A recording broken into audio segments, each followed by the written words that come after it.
네, 주요 뉴스들 키워드로 정리해서 전해드립니다. 모닝 키워드 시간인데요. 모닝 키워드 그 첫 번째 키워드 확인하시죠.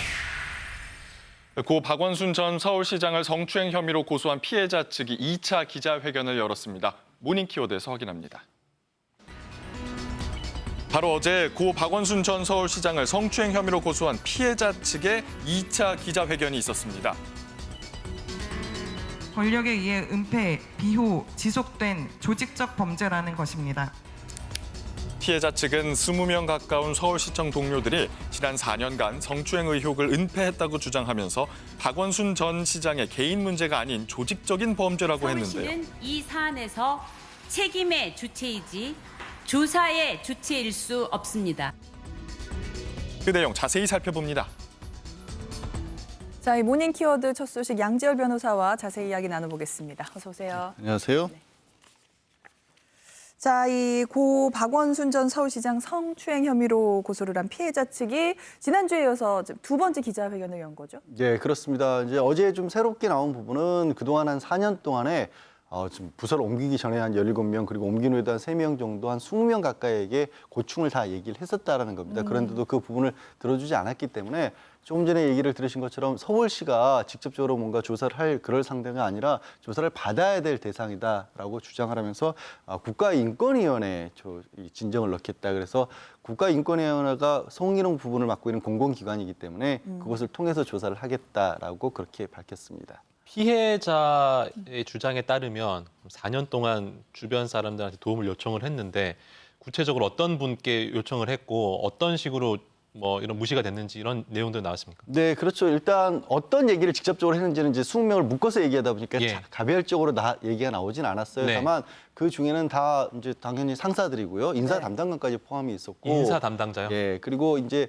자리를 옮겨달라라는 그런 부탁을 했었는데 문자 같은 것들을 다 보여주기로 했답니다. 박 전 시장이 보내준 문자 같은 것들을. 그런데 이게 뭐 그냥 예뻐서 그랬겠거니라든가 아니면 조금만 좀 참으면 뭐 다시 비서실로 돌아오면 30년 동안 공무원을 편하게 해주겠다. 이런 식의 얘기를 오히려 비서실로 돌아오라고 회유도 했었고 옮기기 위해서는 이제 시장에게 직접적으로 허락을 얻어야 한다라는 그런 답변만 들었다라고 일단 주장을 하고 있습니다.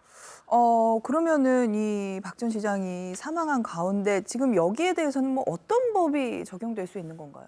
말씀드린 것처럼 어제는 좀 묶어서 전부 한 20명 가량에 대해서 이제 여성단체에서도 성고충이라는 표현을 썼기 때문에 예. 과연 그 한 사람 한 사람에게 직접적으로 어떤 얘기를 했는지는 조금 달라질 수 있어요. 이미 이제 경찰에서 조사를 들어갔기 때문에 그중에 만약에 이제 유력에 한 성추행 같은 것들을 알고 있으면서도 그걸 묵인하거나 오히려 강제로 막으려고 했다라면 성추행 방조 같은 것들이 적용될 수도 있는 그런 상황입니다.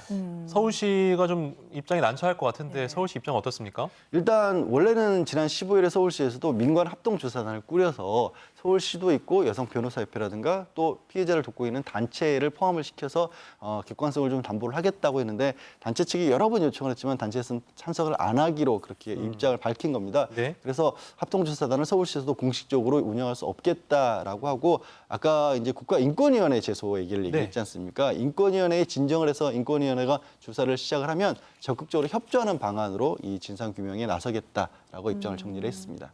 그런 가운데 지금 어제였죠? 박원순 전 서울시장 사망 당시 현장에서 업무용 휴대전화가 발견이 됐잖아요. 이 포렌식 작업에 들어갔다고요? 네, 그렇습니다. 이제 이 유류품이라고 합니다. 그런 식으로 이제 망자가 남긴 물건들을 유류품이라고 하고 그 부분에 대해서는 이제 사망 경위를 밝히기 위해서는 경찰이 보관하고 있다가 이 수사를 할 수 있는 건데 유족 측은 일찌감치 동의를 했고 원래 이게 스마트폰이 요즘에는 비밀번호 잠금 장치 해제하는 게 예. 보통 어려운 일이 아닌데 공용 전화였기 때문에 아마 그 비밀번호가 알려져 있던 모양입니다. 피해자 측에서 제보를 했다라고 하고요. 네. 그래서 이 유족 측의 동의를 얻었기 때문에 금방 조사에 들어갈 걸로 알려졌고 다만 지금까지는 사실 이 사망 경위와 관련된 부분을 밝힌 데만 한정을 할 수가 있습니다. 그러니까 스마트폰 안에 너무 많은 정보들 있잖아요. 요즘에 네. 거의 그 사람의 모든 게 들어가 다 있다시피 있죠. 한데 그걸 다 볼 수 있는 건 아니고요. 유족 참관 하에서 이 사망 경위와 관련된 부분에 한정해서 뭐 전화 통화 내역이라든가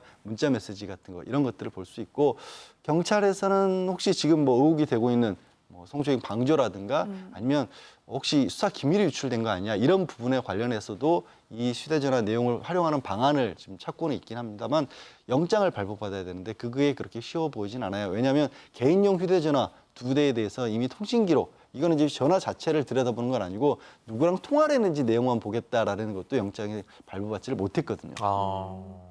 알겠습니다. 앞으로 상황 계속 지켜보겠습니다. 다음 키워드 알아볼까요? 네, 모닝 키워드 그 두 번째 키워드 확인하겠습니다. 두 번째 키워드는요. 일주일에 한 번. 가혹행위에 시달리다가 극단적인 선택을 한 고 최숙현 선수 사건에 대한 청문회가 어제 열렸습니다. 그와 관련된 키워드인데요. 영상으로 함께 보시죠.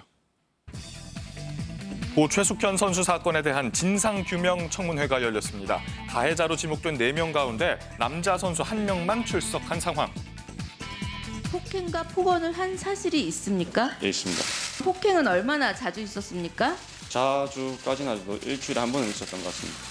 일주일에 한 번이면 자주입니다. 네, 있습니다. 저 강목을 가져와서 정을 때려라.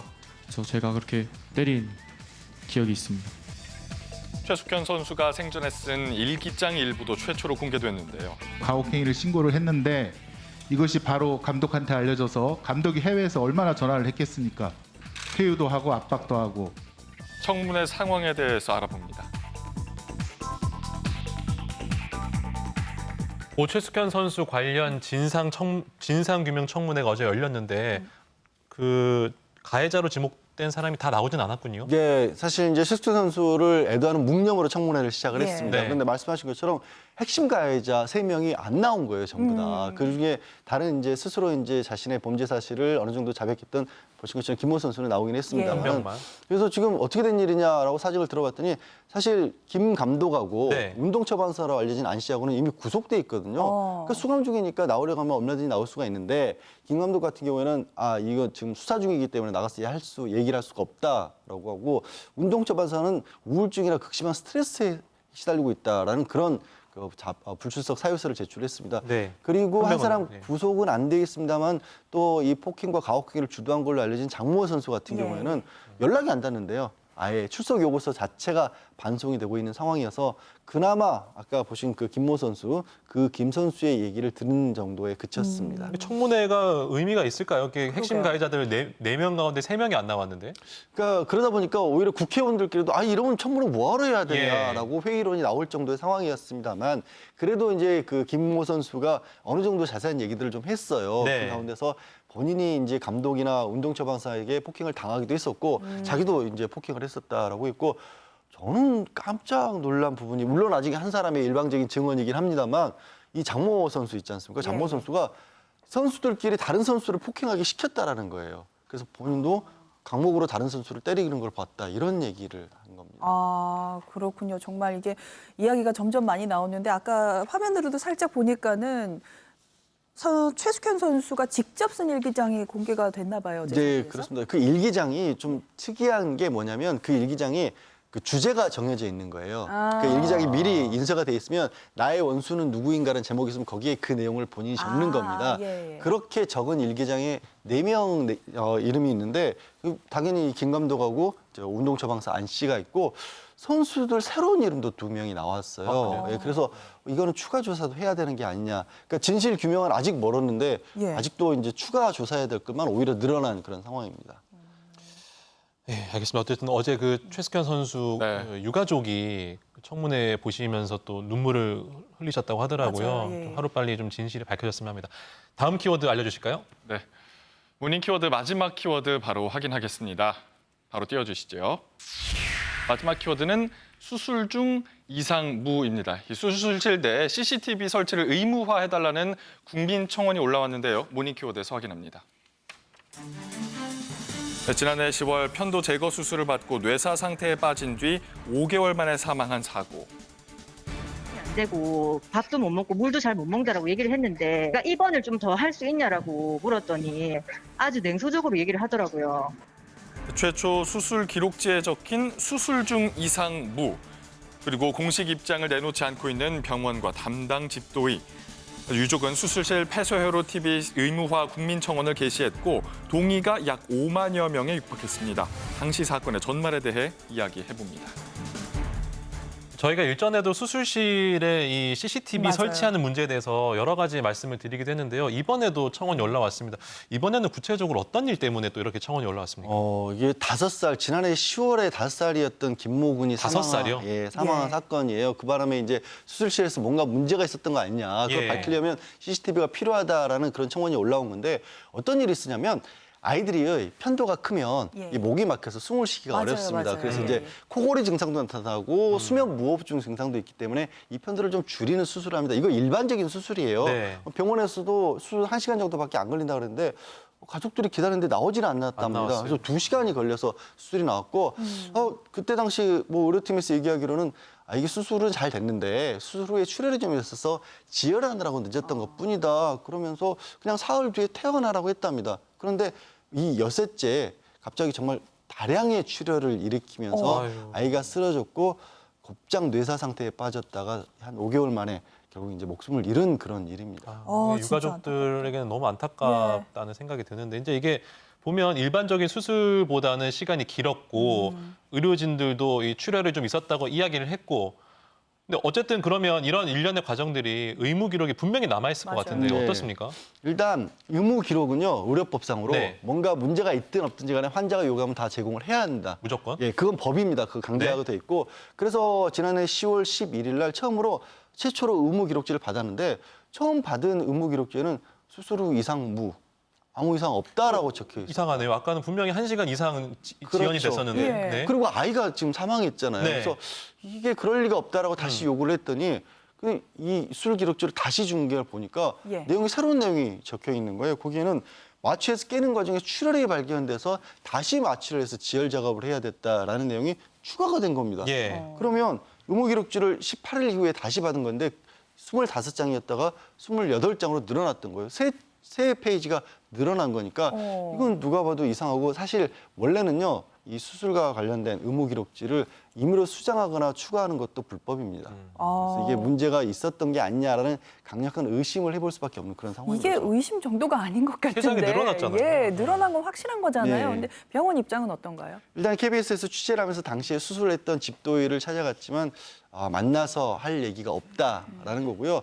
병원 측에서도 공식 입장을 내놓지 않겠다. 이 소송이 이미 제기가 된 상황이기 때문에 소송이 끝날 때까지는 입장을 내놓을 수 없다라고 하는데 한 가지 좀 특이한 부분은 이 수술을 했던 집도의도 그렇고 당시 수술에 참여했던 의사들도 병원에 남아있지는 않답니다. 다른 병원으로 가서 일을 하고 있대요. 어머. 그래서 이것도 좀 이상한 그런 상황이죠. 그 당시에 그 병실에 CCTV는 있었나요? 병실에 CCTV가 없죠. 지금. 없구나. 네, 그래서 이제 이런 국민 청원들이 예. 올라간 것 같은데 근데 이런 의료 사고가 나면 항상 이제 민사로 가잖아요. 네. 민사로 가면 희한하게 환자들이 이걸 다 입증을 해야 되더라고요. 맞아요. 이런 사실들을. 그러니까 그거는 사실 손해배상 청구에서는 예. 그러니까 의료사고뿐만 아니라 모든 손해배상 청구는 손해를 주장하는 쪽에서 내가 이러이러한 손해를 입어서 얼마만큼의 문제가 있고 네. 당신이 잘못한 것이라는 걸 이제 주장하는 쪽에서 입증하는 건 원칙입니다. 네. 그건 맞는데 네. 의료사고 예. 병원 가서 의료 기록자만 봐도 우리는 무슨 내용인지 알 수가 없잖아요. 그러니까요. 예, 그거를 더더군다나 이게 의사가 과실을 저질렀다는 것을 입증을 해야 되니까 그게 얼마나 어렵겠습니까? 단적인 예로 2018년도에 의료사고 전체를 따져봤더니 이게 주장한 게 다 받아들여진 게 아니고 일부라도 받아들여진 것까지 포함을 해도 27%밖에 안 된다라는 17%요. 거예요. 그러면 이 실제로 억울함을 생각하다가도 포기한 사람들까지 다 포함하면 얼마나 많은 분들에게 예. 어려움을 겪었다는 얘기겠습니까? 그러니까 간단하게 CCTV만 공개하면 맞아요. 이렇게 입증할 필요 없다는 게 이제 그 국민청원의 주장인 거잖아요. 예. 국민청원 뭐 벌써 5만 명까지 했다고 하는데. 사실 이제 수술실에 이 CCTV를 설치하느냐 마느냐는 가지고는 의견이 대립될 수가 있어요. 이제 그것만 봐서는 의료 과실을 명백하게 밝히기는 어렵다. 하지만 네. 그래도 최소한의 안전장치라도 있고 마지막으로 어떻게 보면은 이거라도 봐야 그날 분위기라도 알 수 있는 거 그러니까. 아니냐. 그게 조금이라도 도움이 될 거다라는 그런 의견이 많은데 반면에 또 의료진들은 그렇게 얘기합니다. 이게 아니 무슨 수술실이 범죄 현장이냐. 의료진이 범죄자냐. 네. 이걸 들어본다는 것 자체가 어떻게 보면 의료진을 굉장히 심적으로 압박하는 수단이 될 수도 있다. 그리고 이게 공개가 되면 또 굉장히 민감한 개인정보 같은 것들이 노출될 수도 있기 때문에 결코 안전하지 않다라는 주장도 있지만 어쨌든 국회에서 끊임없이 CCTV를 설치하자는 법안들이 올라오고 있고요. 지난 20대 국회에서도 이미 법안이 상정됐다가 네. 논란이 있으면서 폐기가 됐었고 21대도 또 올라왔었고 이재명 경기지사도 직접 편지까지 써가면서 국회의원들에게 호소를 하고 있는 그런 상황이다. 그러니까 의료진들을 범죄자로 여기는 게 아니라 기록을 정확하게 남기자는 취지로 한번 좀 의료진 분들께서도 좀 생각을 했으면 좋겠다라는 네, 그런 바람이 있습니다. 오늘 말씀 여기까지 듣겠습니다. 고맙습니다. 네, 고맙습니다.